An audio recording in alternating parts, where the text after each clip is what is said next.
Welcome to Friday's market wrap-up here at Top Gun Options. And obviously, folks, the market is closed today for the Good Friday holiday.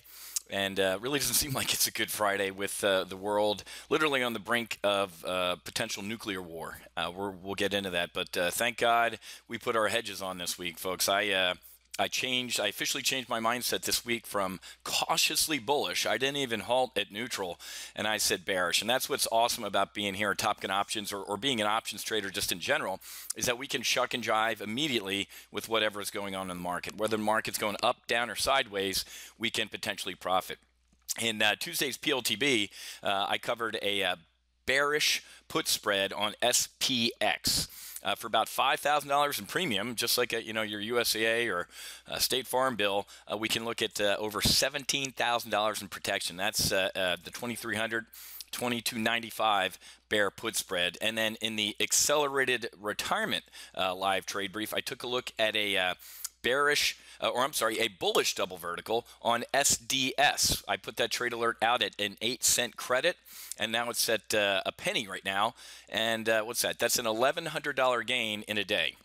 In one day, this trade made $1,100. It was a hedge, right? I said, hey, if the market's going to roll over, SDS, there's Wednesday, SDS is going to pop.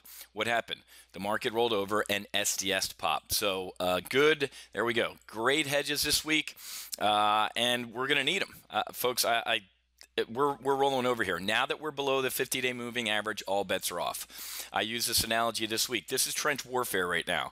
There's the United States in World War I. There are the Germans. Nobody likes being between these two. The 50-day and the 200-day, very psychological levels here, and they act as magnets usually. You saw us test it after the Obamacare implosion fiasco with Republican buffoonery. We tested it and bounced. This time, we tested it and failed, and with everything going on in the world, folks, especially with the potential nuclear test tomorrow, it's all bets are off here. Seeing reports that Trump is considering a preemptive strike. Seeing reports that the Chinese military is moving 150,000 troops to the border. China has also cut all air flights in and out of North Korea, and it's bad. Japan's readying the evacuation of 60,000 people from a southern town. This is the former naval officer. I sailed in the Pacific. I've been in contingency planning and strike planning for this type of situation. Never been this close. And with the mother of all bombs dropped yesterday in Afghanistan, they can tell us till they're blue in the face. The general on the ground selected it, and that's not sending a message, folks. We never used it under Obama, and of course we can all answer why, because he didn't want to kill any of his family members. So why Trump do it? Because the thing can shake mountains and destroy mountains, folks, and that's where this nuclear bomb that might be tested tomorrow in Korea is. So of course we are sending a message. Hey, come on, guys, it's ridiculous.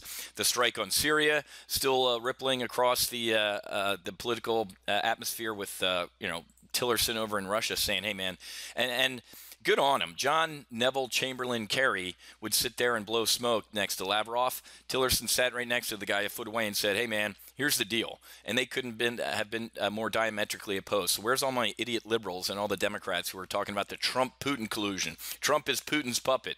Haven't heard that meme in a couple weeks, so that's gone. So now we can go after Susan Rice and throw her in jail. And again, all the Democrats and liberals talk, oh, well, Trump's flip-flopping.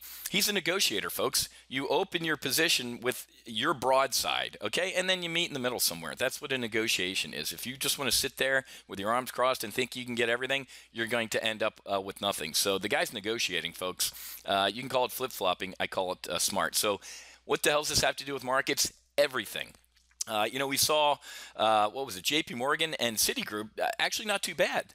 Wells Fargo sucked, but which is not a good thing. Wells Fargo is kind of a canary in the coal mine because it does do, it's your mom and pop. It's auto loans, small business, mortgages, home equity lines of credit, all that type of stuff. It's your mom and pop bank, and when that one's getting hit, you got to be worried. But JP Morgan did all right, Citigroup did all right, and the market didn't even blink. We still went down. So that's bears really are starting to wake up. I was reading this morning, one of the, I forget his name, $16 billion hedge fund manager says we're out. We're actually returning like $1.25 billion to our our investors because we can't deploy it. There's nowhere to put it right now, and we're actually going to get bearish here. So again, folks, great time to be here at Full Throttle at 1 o'clock.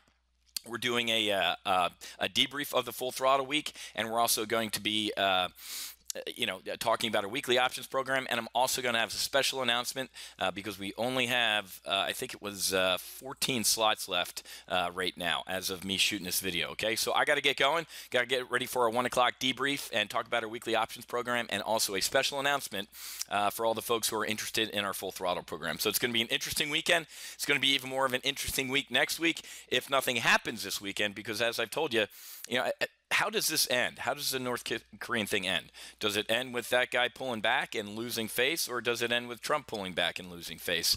A lot of face going on here, and China's in a tough position. And Trump even admitted, hey, I gave China better trade terms for their help with Korea. So something's got to give. And if it's to the bad side, we're heading down to this 200-day moving average. We'll blast right through 2,300 at the speed of heat. I got my hedges on. I have over $22,000 in protection in hedges on right now if this thing rolls over. Take the profit from those hedges and roll them into the longs that are getting hit that are still good longs. Our Apples, our Goldman Sachs, the JP Morgans. You roll the profit into those, and actually next week I'm going to talk about getting long Disney. This rumor's been around for a while. It's really starting to pick up steam here. Could Apple buy Disney? We have a long call diagonal with a protective put in the original earn portfolio. It's up about $5 or $6 grand, and that's a Jan 18 trade. I'm going to put on a Jan 19 trade next week on Disney. Why not? It's doing, ESPN's a joke. Forget that. Everything else, all the other properties, the physical properties, the Star Wars stuff, it's phenomenal. So even if the story isn't true, it's great, and if it is true, it's great. So make sure you come at 1 o'clock for the special announcement about our Full Throttle slots. Okay, I gotta run. Busy Friday, even though the market's not open. I'm always working. Well, if you love what you do, you never work a day in your life, right? So actually, I'm not working today, but I am working. So I got to run. Happy hunting. Make sure you hedge. Have a great weekend.